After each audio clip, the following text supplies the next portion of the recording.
¿Estás roncando, Juan? En diciembre. Hola, dormilón. Yo duermo acá. Ya después, mi próximo viaje es como para quedarme, creería, ¿no?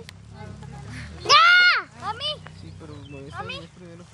Creo, ¿no? ¡Ya! Ay. Poniendo cada vez más arriba. Ay. Creo, ¿no? Porque yo ya tengo trajes en Estados Unidos. ¡Ya! Pero